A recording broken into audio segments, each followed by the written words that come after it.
Welcome to today's in-depth exploration of the world of reliability-centered maintenance, or RCM, as it's commonly referred. I'm Ryan Chan, the CEO and founder of UpKeep, here to guide you through this effective maintenance strategy.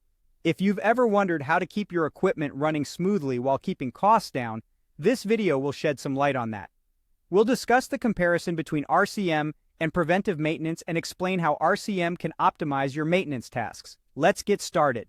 Let's dive into the fascinating world of reliability-centered maintenance, or RCM for short. This maintenance strategy is all about using the most optimal methods to keep your equipment running smoothly. It's a thorough analysis of what's needed to help your company assets function reliably while keeping costs down. This involves assessing the causes of equipment failures, what parts are needed, the criticality of each asset, and other factors. You might be wondering, how does RCM differ from preventive maintenance? Well, while preventive maintenance has advantages like increased equipment life, reduced energy usage, and fewer unexpected failures, it can run up maintenance costs when applied to every asset in a facility. It's not selective like RCM, and that can lead to inefficiencies. RCM reduces these inefficiencies by assigning unique maintenance activities to individual assets. Each asset is carefully considered before a type of maintenance is assigned. In some cases, this may happen to be preventive maintenance. Now, RCM isn't the same as preventive or predictive maintenance, but it will likely make use of these strategies. RCM is all about analyzing the reasons behind equipment failure and what strategies would work best to solve them. Often, the best solution for a given type of equipment failure involves preventive or predictive maintenance tasks. However, these aren't always called for, such as if the asset is low risk or if it's too old for regular monitoring and inspections to be cost-efficient. In those cases, other maintenance strategies might be a better fit. So why is poor maintenance reliability a problem for businesses?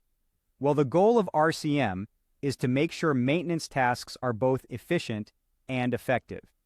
The aim is to keep costs down while maintaining equipment reliability. If maintenance is handled poorly, issues like increased downtime, lost profits, unsafe work environments, quickly depreciated assets, and slow production times may arise.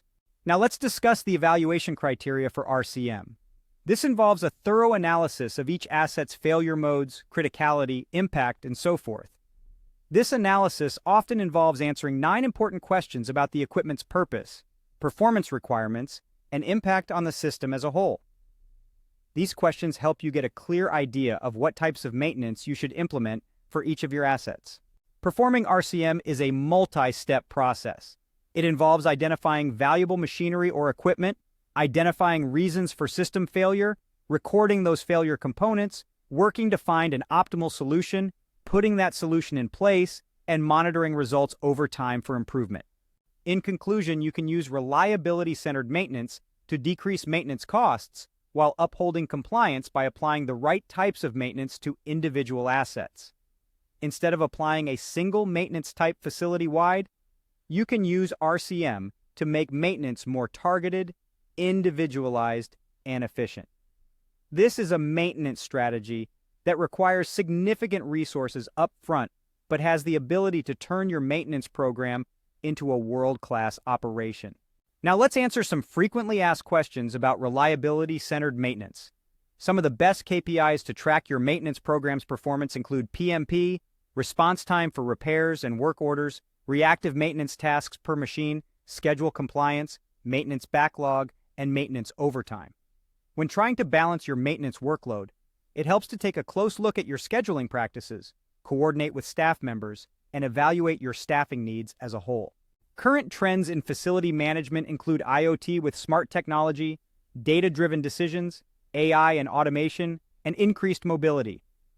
The biggest mistakes facility managers often make include an unhealthy focus on budget, failing to listen to employees, and mismanaging inventory. To determine whether you're spending the right amount on maintenance, you can take your total maintenance costs and compare them to the cost to replace all assets in your plant, also known as plant replacement value. Best-in-class estimates are about 2 to 3%. Maintenance technicians can advance to maintenance supervisors. To increase their odds of promotion, they can earn certifications and take on apprenticeships to learn new skills. To reduce spending on preventive maintenance while sustaining equipment efficiency, you can optimize schedules, track KPIs, monitor equipment, train staff members, and implement different maintenance strategies. The most common mistakes in computerized maintenance management system, or CMMS, implementation include poor planning, issues with rollout, inadequate training, and using garbage data. Finally, to determine the return on investment of any reliability strategy, tactics, or practice, you can take the benefit or return of the investment divided by the cost of the investment and examine the results. This is generally expressed as a percentage or ratio. However, this number does not express a significant amount of the return on investment that companies may achieve. It does not show returns, such as employee satisfaction, a better working environment, and other non-tangible benefits of reliability. The non-tangible and other benefits of reliability can only be discovered when a company takes the time to do a deep dive into what it means, could mean, and in practice, brings to the company in question.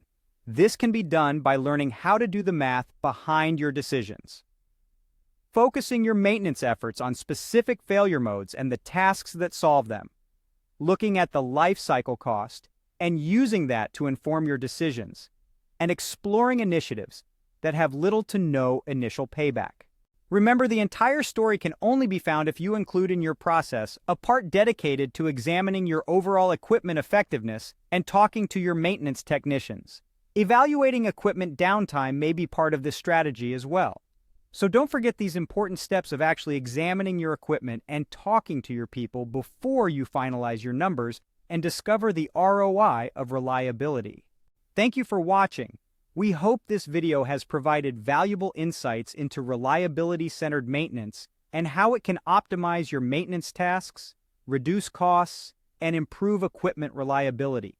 Don't forget to subscribe to our channel for more informative videos like this. To learn more about our tools and resources designed to help maintenance and reliability teams be more successful, visit our website at upkeep.com.